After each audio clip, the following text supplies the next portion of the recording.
नमस्कार, बीकॉम द्वितीय वर्ष के साथियों का स्वागत है। आज हम इस paper international trade and finance में टॉपिक पढ़ेंगे बैलेंस ऑफ पेमेंट। पिछले लेक्चर में हमने पढ़ा था बैलेंस ऑफ ट्रेड, तो balance of trade balance of payment का ही एक पार्ट है। आज हम इसको समग्र रूप से बैलेंस ऑफ पेमेंट के साथ पढ़ेंगे।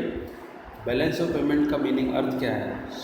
भुगतान संतुलन अथवा भुगतान शेष का आज से विदेशी मुद्रा की संपूर्ण मांग और पूर्ति की परिस्थितियों से।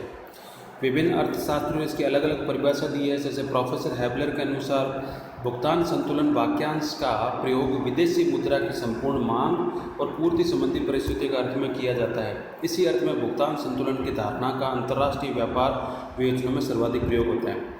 प्रोफेसर एल्सवर्थ के अनुसार भुगतान संतुलन किसी देश के निवासियों और शेष विश्व के निवासियों के मध्य हुए समस्त सौदों का संक्षिप्त विवरण है।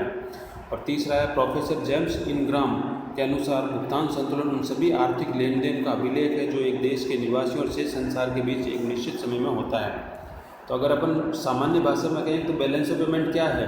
बैलेंस ऑफ पेमेंट है एक देश का बाकी विश्व से जो लेन देन हो रहा है उसमें जितना विदेशी मुद्रा चाहिए, यानी जितने विदेशी मुद्रा की मांग है और जितनी विदेशी मुद्रा की पूर्ति है, उसी के संतुलन को ही हम बैलेंस ऑफ पेमेंट कहते हैं। तो इन परिभाषाओं के आधार पर हम जो बैलेंस ऑफ पेमेंट के बेसिक कैरेक्टरिस्टिक्स है वो पढ़ेंगे। तो बैलेंस ऑफ पेमेंट क्या है? It's a systematic record of all economic transaction, यानी आर्थिक लेन देन का ब्यौरा है। जैसे हम एक फर्म का अकाउंट बनाते हैं और उसमें डेबिट क्रेडिट एंट्री करते हैं, उसी तरीके से भारत एक देश का भी अकाउंट बनता है और उसी में उसके सारे लेन देन की एंट्री होती है। उसे कहते हैं systematic record of all economic transaction. दूसरा है अनुकूलतम भुगतान संतुलन, फेवरेबल बीओपी, और तीसरा है अनफेवरेबल बीओपी। अनुकूलतम बीओपी होगा जब हमारी लेनदारियाँ ज़्यादा है और देनदारियाँ कम है। इसका मतलब हमारा एक्सपोर्ट ज़्यादा है और इम्पोर्ट कम है, हमें पैसा देना कम है और लेना ज़्यादा है, तब हमारा जो बैलेंस ऑफ पेमेंट है वो अनुकूलतम है। प्रतिकूलतम जब इसका उल्टा होगा, यानी हमारी देनदारियाँ ज़्यादा है और लेनदारियाँ कम है, यानी हमारा एक्सपोर्ट कम है और इंपोर्ट ज़्यादा है। यहाँ केवल एक्सपोर्ट इंपोर्ट से मतलब नहीं है, एक्सपोर्ट इंपोर्ट के अलावा भी किसी भी तरह की अगर विदेशी लेनदारी और देनदारी है तो वो सभी इसमें इंक्लूड होगी। फिर visible and invisible trade. Balance of payment में विजिबल ट्रेड भी आएगा और इनविजिबल ट्रेड भी आएगा। इनविजिबल से यहाँ संबंध है कि व्यापार के अलावा भी लेन देन होते हैं, उन सभी को भी इसमें सम्मिलित किया गया है। Balance of payment finally balanced, यानी बैलेंस ऑफ पेमेंट को बैलेंस इसीलिए कहते हैं कि फाइनली आपके पास चाहे विदेशी मुद्रा कम हो या ज़्यादा हो, आपको इसको बैलेंस करना ही पड़ेगा। और बैलेंस करने के लिए अगर आपका मान लो फेवरेबल नहीं है बैलेंस ऑफ पेमेंट, यानी आपकी देनदारियाँ ज़्यादा है, तो आपको किसी भी दूसरे स्तर से पैसा उधार लेकर इसको बैलेंस करना पड़ेगा। IMF जो अंतर्राष्ट्रीय मुद्रा कोष है उसका मुख्य कार्य यही है कि वो विभिन्न देशों के आपसी बैलेंस ऑफ पेमेंट से संबंधित जो समस्याएं हैं उनको सोल्व करता है। और आखिरी इसका है mostly for a year only. जो बैलेंस ऑफ पेमेंट है जहाँ तक हो, ज़्यादातर इसकी गणना जो है एक वित्तीय वर्ष तक ही की जाती है। अब हम पढ़ेंगे इसका comparison and difference between BOT and BOP। Balance of trade और बैलेंस ऑफ पेमेंट में क्या अंतर कह दो या तुलना कह दो। तो दृष्टिकोण, सबसे पहले तो बैलेंस ऑफ ट्रेड जो है वो केवल एक्सपोर्ट इंपोर्ट की बात करता है, जबकि बैलेंस ऑफ पेमेंट उसके सभी व्यापारिक और गैर व्यापारिक लेन देनों की सम्मिलित रूप से बात करता है। मदे, दोनों में मदे अलग अलग है। बैलेंस ऑफ ट्रेड में सिर्फ एक्सपोर्ट इंपोर्ट यानी वस्तुओं के आदान प्रदान की मदे हैं, जबकि बैलेंस ऑफ पेमेंट में इनको मिला के और दूसरी सारी मदे हैं जिनका अभी हम आगे डिस्कस करेंगे।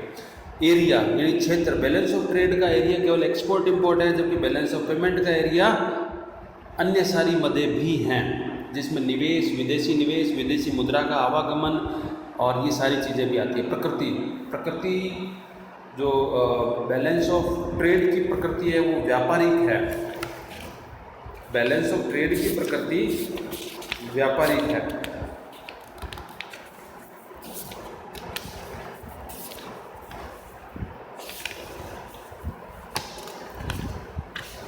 जबकि बैलेंस ऑफ पेमेंट की जो प्रकृति है वो समग्र है।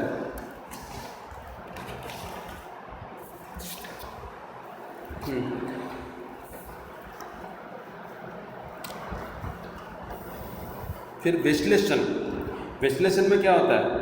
व्यापार संतुलन में केवल दृश्य व्यापार संबंधी वस्तुओं का भुगतान और समावेश होता है। यह एक आंशिक विश्लेषण है, जबकि भुगतान संतुलन में सभी प्रकार के विदेशी भुगतानों का विश्लेषण होता है, यानी विदेशी मुद्रा की मांग और पूर्ति सभी इनको इंक्लूड करते हैं। फिर अर्थव्यवस्था का ज्ञान, यानी व्यापार संतुलन में होने पर भी आवश्यक नहीं कि अर्थव्यवस्था सुदृढ़ हो, जबकि भुगतान संतुलन पक्ष में होने पर अर्थव्यवस्था हमारी सुदृढ़ कहलाती है। विनिमय दर का निर्धारण। विनिमय दर का निर्धारण भुगतान संतुलन पर निर्भर करता है, क्योंकि ये विदेशी मुद्रा की कुल मांग और पूर्ति का ब्यौरा है, जबकि व्यापार संतुलन अपूर्ण ब्यौरा है। ये विनिमय दर को प्रभावित करता है, विनिमय दर का निर्धारण नहीं करता। 8वां इसका पॉइंट है उपयोग, यानी उपयोग दोनों का अलग अलग। व्यापार संतुलन एक आंशिक विश्लेषण होता है, जबकि भुगतान संतुलन अंतर्राष्ट्रीय मौद्रिक संबंधों का व्यापक विश्लेषण होता है। प्रभाव। व्यापार संतुलन का अर्थव्यवस्था पर विशेष प्रभाव नहीं पड़ता, जबकि भुगतान संतुलन का अर्थव्यवस्था पर बहुत गहरा प्रभाव पड़ता है। महत्व। व्यापार संतुलन का अर्थव्यवस्था पर सापेक्षित महत्व कम है, जबकि भुगतान संतुलन का सापेक्षित महत्व अधिक है। और गणना। व्यापार संतुलन की गणना करना सरल है, जबकि भुगतान संतुलन की गणना करना कठिन है। तो ये कुछ तुलनात्मक अध्ययन था दोनों का।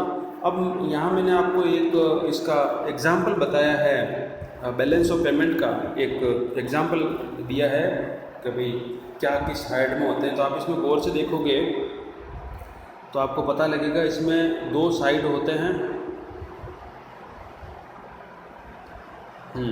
देखो, एक है क्रेडिट साइड और एक है डेबिट साइड, ठीक है। जैसे हमारे नॉर्मल अकाउंट होते हैं उनमें, और क्रेडिट साइड डेबिट साइड में भी ये आइटम लिखी हुई है, करंट ट्रांजैक्शन और कैपिटल ट्रांजैक्शन। करंट ट्रांजैक्शन में देखो, मेन जो पहला पॉइंट है उसमें क्या है, मर्चेंडाइज ट्रेड यानी गुड्स का एक्सपोर्ट, और मर्चेंडाइज ट्रेड यानी गुड्स का इंपोर्ट। एक्सपोर्ट यानी जो माल गया, और इंपोर्ट यानी जो माल आया। तो जो कुछ आया उसकी डेबिट एंट्री करेंगे, और जो कुछ गया उसकी क्रेडिट एंट्री करेंगे। तो ये पहला पॉइंट तो हो गया ट्रेड से संबंधित। फिर सर्विस एक्सपोर्ट दूसरे नंबर, और सर्विस इंपोर्टेड। फिर है इनकम फ्रॉम फॉरेन इन्वेस्टमेंट, तीसरा income foreign income from investment at home, यानी फॉरेन इनकम में जो गया और फॉरेन इनकम में जो आया। फिर यूनिलैटरल रिसिप्ट और यूनिलैटरल पेमेंट। तो जो करंट अकाउंट के जो मद हैं वो आप देखोगे, ये तो सारे व्यापार और सेवाओं से संबंधित हैं, यानी व्यापार में कितना पैसा आ रहा है और कितना जा रहा है, चाहे वो व्यापार टेंजिबल गुड्स का हो या इनटेंजिबल गुड्स का हो। अब आप इसके दूसरे पार्ट में देखोगे कैपिटल ट्रांजैक्शन, पूंजीगत। पूंजीगत का मतलब होता है इन्वेस्टमेंट से संबंधित, यानी यहाँ long term borrowing, long term lending, short term borrowing, short term lending, sales of gold and asset, purchase of golds and asset. तो ये एक एग्जाम्पल है एक बैलेंस ऑफ पेमेंट का, कि भाई एक कंट्री का बैलेंस ऑफ पेमेंट किस तरीके से दिखता है। अब आप ये देखोगे कि बैलेंस ऑफ पेमेंट में जो करंट ट्रांजैक्शन है उसमें तो क्रेडिट साइड 600 है, 600 करोड़, और डेबिट साइड है 800 करोड़, और कैपिटल में क्या है 1000 करोड़, 1000 करोड़ बराबर है, सब टोटल 400 और 200 है, ठीक है। तो ये एक कंप्लीट इसका बैलेंस बताता है। अब आप अगला एक देखोगे, यहाँ मैं इस पॉइंट में आपको पूरी इसकी आइटम वाइज मदें बता रहा हूँ कि कौन कौन सी मद होती है। तो इसके जो कि हमने देखा 2 अकाउंट होते हैं। पहला है करंट अकाउंट। करंट अकाउंट में हमेशा बैलेंस ऑफ ट्रेड और ये चीज़ें आती है, यानी आपका व्यापार से संबंधित जो भी है वो सब आएगा। तो आप देखेंगे करंट अकाउंट में है सबसे पहले एक्सपोर्ट, इंपोर्ट, ट्रेड बैलेंस। तो ये जो 3 तक क्या आ गया, ये हो गया बैलेंस ऑफ ट्रेड, यानी व्यापार का जो बैलेंस है वो कितना है। एक्सपोर्ट इंपोर्ट का डिफरेंस बैलेंस ऑफ ट्रेड कहलाता है। फिर 4 से आ गया इनविजिबल चीज़ें आ गई, जैसे सर्विस है, इनकम है, ट्रांसफ़र है, गुड्स एंड सर्विसेज बैलेंस है, करंट अकाउंट बैलेंस। ये दूसरा हिस्सा आ गया करंट अकाउंट बैलेंस का, यानी 1 से लेकर 3 तक तो आ गया बैलेंस ऑफ ट्रेड, और ये पूरा आ गया बैलेंस ऑफ करंट अकाउंट। और लास्ट में आ गया कैपिटल अकाउंट। कैपिटल अकाउंट में external assistance, external commercial borrowing, short term debt, banking Capitals, foreign investment of which FDI and portfolio and other capital account balance. और फिर जब इन सारी मदों का हम बैलेंस निकालेंगे तो वो हमारा प्लस या माइनस जो भी हो वो कहलाएगा बैलेंस ऑफ पेमेंट। अब आपको एक उदाहरण देकर बताता हूँ। जैसे कोई ब्रिटेन की कंपनी है, वो इंडिया में पैसा लगाती है, वो किसका हिस्सा होगा? वो कैपिटल अकाउंट का हिस्सा होगा, क्योंकि वहाँ फॉरेन इन्वेस्टमेंट आ रहा है। जैसे और दूसरा एग्जांपल लिख लो, मान लो भारत है, वो अफ़गानिस्तान में पैसा लगा रहा है, वो भी कैपिटल अकाउंट का हिस्सा होगा। यानी पूंजीगत निवेश जब भी होगा तो वो कैपिटल अकाउंट का हिस्सा होगा, और जब व्यापार होगा वस्तुओं का तो वो कैपिटल बैलेंस ऑफ ट्रेड का हिस्सा होगा, एक्सपोर्ट इंपोर्ट का। और उसके अलावा वो करंट अकाउंट का हिस्सा होगा अगर सर्विस और इस तरह की चीज़ें हो रही है तो ये हिस्सा था items of balance of payment. अब है disequilibrium of balance of payment, यानी बैलेंस ऑफ पेमेंट में अगर संतुलन साम्य नहीं है, यानी अगर आपकी मांग और पूर्ति के अनुसार आपके पास विदेशी मुद्रा का सामंजस्य नहीं है तो वो डिसइक्विलिब्रियम कहलाएगा। तो उसमें क्या है? भुगतान संतुलन को स्वर्ण ऋणों या पूंजी के आयात निर्यात से संतुलित किया जाता है। अगर डिसइक्विलिब्रियम है तो आपको क्या करना है? आपको या तो गोल्ड खरीदना या बेचना पड़ेगा, या आपको अंतर्राष्ट्रीय संस्थाओं से लोन लेना पड़ेगा, या आपको पूंजी का आयात या निर्यात करना पड़ेगा, ताकि आपका बैलेंस ऑफ पेमेंट जो है वो साम्य में है। दूसरा, जब एक देश की कुल विदेशी प्राप्तियां उस देश के कुल विदेशी भुगतान दायित्वों का निपटारा करने में अपर्याप्त रहती है तो उसे भुगतान संतुलन में घाटे की स्थिति कहा जाता है। इसके विपरीत परिस्थितियों को भुगतान संतुलन में अतिरिक्त की स्थिति कहा जाता है। ये दोनों ही स्थिति असाम्य की द्योतक है। अब कारण क्या है डिसइक्विलिब्रियम के? बहुत से कारण हैं, उनमें से कुछ पढ़ लेते हैं। जैसे compulsion of import from development work, कुछ चीज़ें ऐसी होती है, कुछ विकासात्मक कार्य ऐसे होते हैं जिसमें आपको इंपोर्ट करना ज़रूरी होता है।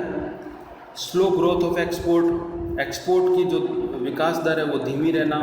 Week trading terms of developing countries, जो विकासशील देश हैं उनकी जो ट्रेडिंग टर्म होती है वो कमज़ोर होती है। Heavy burden for interest and debt, उधार और ब्याज का बहुत ज़्यादा बर्डन होना।